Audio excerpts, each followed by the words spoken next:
Você tem uma equação matemática? Por falta de termo melhor para a realização, Como seria isso? A mais B?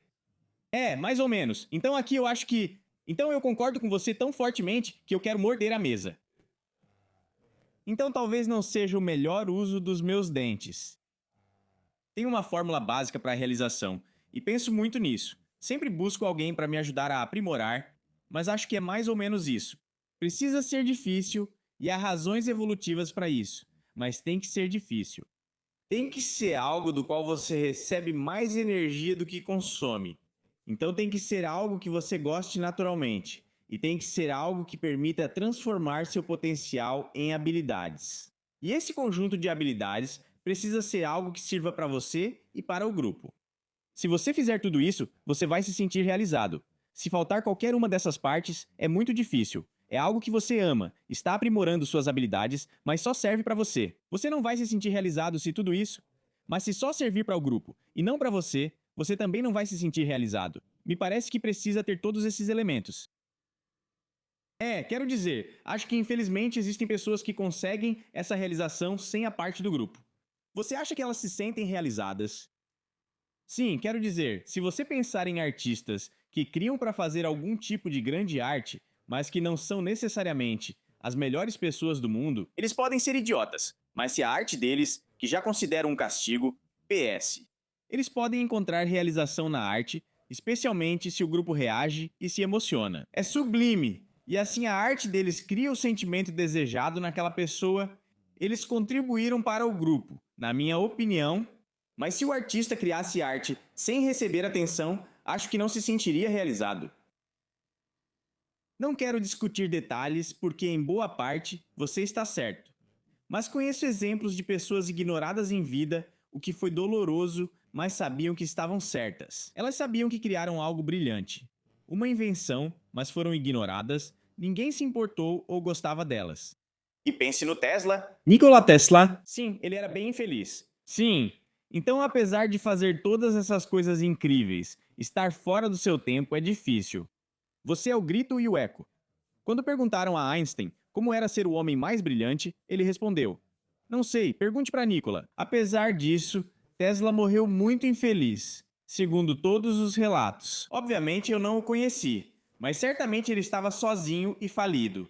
Então havia algo que faltava e que ele nunca conseguiu alcançar. Definitivamente estou psicanalizando alguém sem ter o direito, mas eu tenho um pressentimento que, porque ele não conseguia entender a parte do eco, de fazer algo de uma forma que as pessoas refletissem isso de volta para ele. Sim, isso é incrivelmente valioso, mas mesmo que agora todos nós colhamos os benefícios, isso era muito pouco consolo. Eu sei, não consigo pensar nisso, porque minha mente está lenta, mas eu tenho conversado recentemente com minha esposa sobre artistas e compositores, etc., que não tiveram sucesso em vida. Ela diz: Sério? Ele disse: nunca vendeu nenhum livro. A música deles foi ignorada, mas pela minha pesquisa sobre eles, eles tiveram. Só no próprio trabalho, na absorção da mente, ao compor essa coisa brilhante, ou ao escrever isso, eles tinham aquele fluxo. Sim, então a dor definitivamente está lá. Não estou argumentando contra você, porque isso não é. Ah, você pode estar certo. Quero dizer, estou completamente fascinado. Estou sendo detalhista, mas a questão é o senso de fluxo. Porque o que acontece é que o que te deixa infeliz é o seu egocentrismo, de várias formas, certo? A pior forma de terapia é sentar e ficar falando sobre seus problemas. A melhor terapia é sair de si mesmo. Irmão, muita gente vai perceber agora, o disco acabou de pular para muitos. Volta! A pior terapia é a de conversa.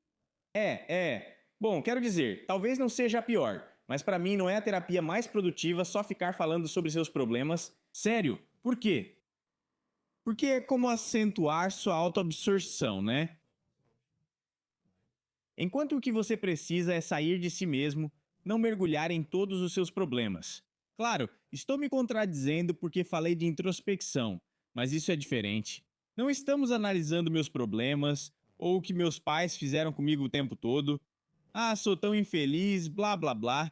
Tenho certeza de que existem formas de terapia de conversa que são boas, então não devo generalizar isso. Mas o que eu acho que não sei, isso parece intuitivamente certo.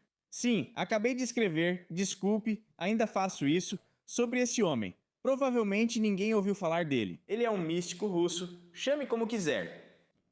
Gurdjieff, que tinha esses exercícios? But I don't know. Uma coisa que ele ensinava aos seus alunos era não extravasar suas emoções desagradáveis, então ele tinha esse exercício chamado autoobservação, em que você vai e se observa, como você fez, da maneira mais profunda possível. Não apenas seus pensamentos, mas também sobre seu corpo e como seu corpo e sua mente interagem nessa mistura insana e contínua, não há separação. Então, um tipo de pensamento vai afetar seu corpo, mas um sentimento no seu estômago vai afetar seu pensamento. Você é tudo isso, observe-se, observe-se, observe-se. E ele disse que ao se observar, você vai perceber que a maioria dos seus pensamentos envolve emoções desagradáveis. É uma coisa muito ruim de perceber, mas é verdade. Uso o número 95%, mas como disse, estou tirando isso de novo. Você sabe de onde. Ok, então a maior parte disso é lidar com frustração, ressentimento, raiva, amargura e assim por diante, e assim por diante, e assim por diante. Ok, e ele disse, olhe para essas emoções. Veja-as, não as julgue, não diga que são ruins ou boas ou qualquer coisa assim. E nunca fale sobre elas, não desabafe com as pessoas. Você pode olhar para elas, mas não fale sobre elas. E as pessoas que passam por isso? Veja, ao não falar sobre elas, elas começam a mudar, começam a ir embora. Eu realmente não sentia elas porque nunca as expressei. Então expressá-las é meio que o que as torna mais fortes e mais enraizadas dentro de você. Sinto que fazemos isso culturalmente agora. Sim, com certeza. Quero dizer, veja, qual é o cerne do problema nas pessoas hoje em dia? Se eu tivesse que resumir... E não falo só das pessoas, me incluo nisso. Nós, porque também sou humano. Pelo menos até onde sei, foi o que ouvi. É que somos egocêntricos, né? Acho que essa é a causa raiz de muitos dos nossos problemas, né? Porque somos criaturas que na verdade foram feitas para a empatia, para realmente colocar nossa mente em outras coisas, em pessoas, em animais, em resolver problemas, no nosso trabalho. É isso que somos, e nós viramos isso ao contrário. Para onde foi toda essa energia cerebral voraz que temos? Como disse, acabei de escrever um capítulo sobre o cérebro. Esse instrumento incrivelmente poderoso e complexo. Dizem que é o pedaço de matéria mais complexo do universo, certo? É tão poderoso, e quando você se volta para dentro, ele simplesmente nos consome por dentro. É como uma bactéria nos devorando internamente. Ao invés de exteriorizar, no trabalho, em criar coisas, em construir coisas, em empatia, em trabalhar com outras pessoas.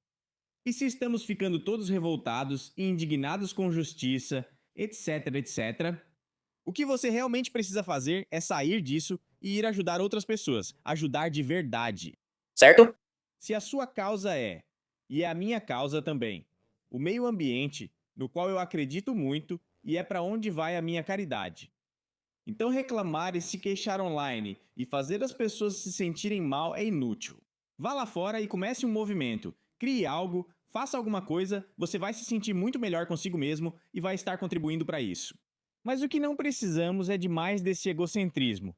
É como uma força centrípeta que está nos puxando cada vez mais para dentro. Nos meus problemas, meus pais, minha educação, meu irmão e minha irmã, minha esposa, cada vez mais para dentro, mais problemas. Fica mais profundo, mais enraizado dentro de nós mesmos.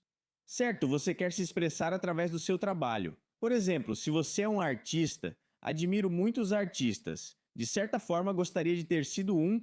Sou um artista fracassado. Esse cara escreveu livros incríveis e best-sellers. Já vi livrarias trazendo pilhas de obras suas de décadas atrás. Mas eu queria ser um romancista, sabe? Isso é tão fascinante, é tão estranho para mim, que você possa vender no seu nível e ainda assim pensar, ah, mas eu queria ser isso. Eu sou igual, por isso que eu reajo tanto a isso. Porque eu não sou bom nas coisas que eu queria ser bom. E nas coisas que eu sou bom e que outras pessoas invejam, eu penso, isso não é muito interessante. O que você queria ser? Essa lista é muito longa. Se eu pudesse estalar os dedos, eu seria Elon Musk. Esse é o meu sonho de ser chique. Você tem muito tempo, você é jovem. Vamos ver, eu tenho 46. Como ele é? 47, 48. Tipo, ele é só um pouco mais velho do que eu, então agora temos 50, 51, 52. Quero dizer, ele está com certeza aí ali, bem próximo. E olha, eu sou honesto o suficiente comigo mesmo, conheça a si mesmo, como diria Roberto Greene, para saber que meu cérebro não processa dados do jeito que o dele processa. Ele alerta pessoas como eu a não quererem ser como ele, pois, segundo ele, ter pensamentos intrusivos sobre engenharia e resolução de problemas não é bom. Sabe? É como ter esse negócio ligado, que você não consegue desligar de jeito nenhum. Isso é interessante. Mas eu pagaria esse preço. Antes de gravarmos, estávamos conversando. Sou muito apaixonado pelo que você criou e compartilhou com o mundo. E você ainda preenche um nicho que tão poucas pessoas conseguem preencher. Eu acho isso absolutamente fascinante. Na entrevista anterior, disse que ao ler seus livros, ouço lobos uivando ao fundo. Mas na vida real, você é tão adorável, gentil e atencioso? Muitas pessoas que escrevem livros sombrios são realmente sombrias e nem percebem isso, mas seu trabalho aborda o lado obscuro da condição humana. Mas mesmo assim, você é essa pessoa adorável, o que você colocou no mundo é absolutamente incrível. Então eu disse que entendo totalmente o impulso de ser bom em uma coisa, de desejar ser bom em outra coisa. Mas é uma parte muito fascinante da psique humana. Provavelmente, se eu fosse um romancista bem-sucedido nessa idade, diria: sabe, eu queria mesmo era escrever livros de não ficção. A grama do vizinho é sempre mais verde, então quem sou eu para dizer? Se você gostou desse trecho, confira o episódio completo e poderoso aqui, e eu te vejo lá.